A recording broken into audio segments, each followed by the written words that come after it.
You're on. Okay. Mr. Trump, President Trump, you know, actually, sir, you haven't earned, you made a lot of promises, but you haven't earned the place to be President of America yet. Very few presidents did actually earn that. Abraham Lincoln, excuse me, earned it. Ronald Reagan earned it. George Washington, Thomas Jefferson. A lot of those men earned that place and should have spent the rest of their life as president. But for the safeguard against men like Obama, that was shortened. Smart were they to do that. There is an alternative to what we have put you in place to do. I voted for a man who was going to make America Christian again. The day that I made up my mind to vote for you was two factors in play. Number one, you're aggressive, and number two, you said we're going to become a Christian country again. When I heard that, I said I'm voting for this guy. And truthfully, it was Ben Carson before that. Ben has everything in play. He would have never made it past Hillary and the media. Just like right now, this fight is still to get past Hillary and the media. And obviously they're still trying to get her in the office, trying to turn it around, and they're putting out reports. Hillary wants to have a recount of the electorals. Okay. Now, they of course have realized that what they were doing up until about a week ago has been extremely illegal according to our laws of the 1950s against communism. Propaganda. Heavy. And some of them are still doing it. Some of them don't care. They're going to do it. They want to sacrifice, and they don't care. And this is what it is, Mr. President. Unless you step up, unless you take control of our laws, we only have one other alternative.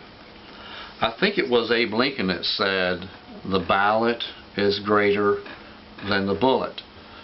The reason why it's greater is because the ballot saves lives. The only other alternative to what's going on to bring this country back to a national sense of commonality, even within the borders of the United States, there has to be a respect for the other side. Right now, we as conservative Americans have no respect from the other side. They are free. They are freely running us over at their will, coming in and taking what they want. The other alternative, Mr. President, is war. There is no other alternative other than you. We have sent you as our ambassador to the other side. You must be strong. You must be in a godly standard. You must show yourself a force to be reckoned with. And don't, you know what, and the media is not going to, it's not your fault that police officers are being shot. It's not your fault that store owners' establishments are being broken into and the streets and drug out. It's not your fault that people are being killed, and it's not your fault that people are standing in the road blocking traffic. That stuff is not your fault. Don't.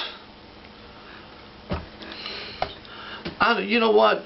I need about a month to talk to you about these things.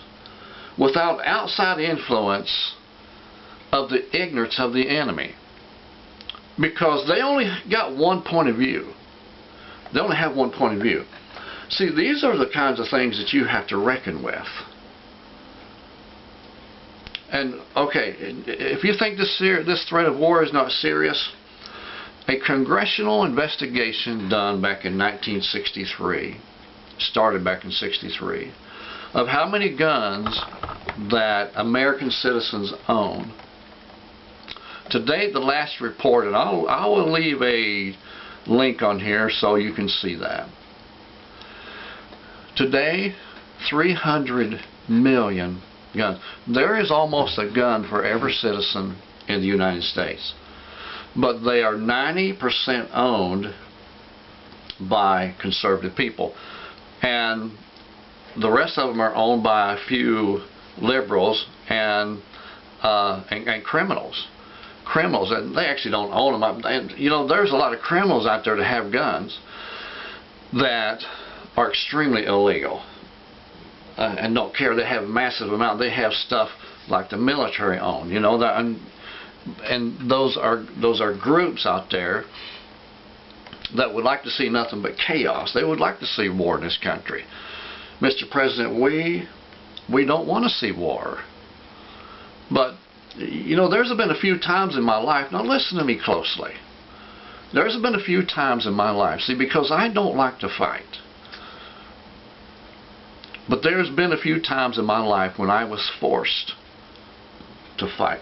And I knew there was no other alternative around this confrontation. I knew it. Something just came over me when that happened. And I determined in my heart, whatever goes down is going to have to go down, because I can't live this way.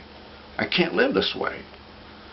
So I set my face to go and make a difference in that situation. You see this broken bone right here in my hand, this one? That happened because of one of those times when I determined in my heart, no matter what happens, I have to confront this guy. And I don't like to fight. I work out and I make myself look big because I want to show myself to be respected by my enemy. Because peace through strength. It's what America has been since day one. Peace through strength is what we had when we ran the English off of these shores, down through there's a song that they wrote. Jimmy Dean wrote a song about it. The British kept coming up through the Mississippi, through the Gulf of Mexico. We fired our guns and they began to run down the Mississippi through the Gulf of Mexico. It's the heritage of this land. Strong men determined they'd had enough. We came here, they followed us here. Every turn we take, the liberals follow. The liberals pursue. They try to enslave. Mr. President, this has to stop. This has to stop. There is groups all across this country who is ready now. Who is ready now. And I'm going to tell you something. Most of the military are with them. Because you don't find liberals wanting to risk their lives to protect anything in this country. Only conservatives go do that kind of thing. And if there is liberals there's not very many. You know, I remember when I was in the military, I got thrown in a brig. There were inside the brig, inside the compound, they're probably still there now. There were Muslims organizing inside of the brig at Fort Leavenworth, Kansas. They were inside the brig. They were forming, and they had shaved their heads. They were out doing calisthenics in a group, in a military type group. I saw that. I said, "Who are those people?" They said, "Oh, those are Muslims," and every one of them were black. I guess they didn't know that Muhammad was white. They wouldn't have been so dedicated to him. Yeah, the Quran tells us how white Muhammad was. But anyway, these groups that are formed are very serious. And we want to present the ballot is greater than the bullet. But if you show yourself weak in the beginning, Mr. President, look, if you begin to give in to them, this is why I want you to stay strong. This is why I want you to stay on point. This is why I want you to show something fierce, to show them that you are the lion that we elected. Because if you begin to give in, at every point where you give in, they will press you harder, they will press you further. You know that. Listen, the last thing you want to do before liberals and before the media is back up in anything that you have said. You know what they told me when I joined the Marine Corps? Never say you're sorry. Never say you're sorry. In the eye of the public, you can be as sorry as you want before God and before your family. Never say that to the public. Never apologize. But by the same measure, always make sure that you're doing the right thing before you do it. I know you're going to grow a lot in the next few years. But don't let them get you over a barrel. Don't let you get them over a barrel, because we put you up there to save America, to make America great again. And I know that I speak. I'm on Facebook continuously. I spend hours there every day. Hours. I know what's in the heart of these people, because it's the same thing that is in my heart. It is the same thing that is in my heart. And we have put you in that office that you can declare us Christian again, that you can bring our Constitution back into order where it is, that you can get the enemy underfoot and declare, listen, if those people want to live like Muslims, those people want to live like communists, there is plenty other countries in this world where that is freely done. But they got to know that in America we are free according to a legal constitution of laws that we will enforce. That we will enforce. Man, I can't, they keep saying that more freedom is the freedom from laws. No, it's not. Freedom is not the freedom from laws. I think it was Apostle Paul in the Bible that says grace does not mean that you have the right to go out and sin. You were not freed to sin. You were freed from sin. Freed from sin. Just like with our system of laws set up under the Ten Commandments. You think about this. I think I challenged you at this the other day. Think about what is right, what is wrong outside the Ten Commandments. There is nothing. There is nothing. I will pay any person on the face of this planet $300 that will show me a right or a wrong. I don't care what country you're from.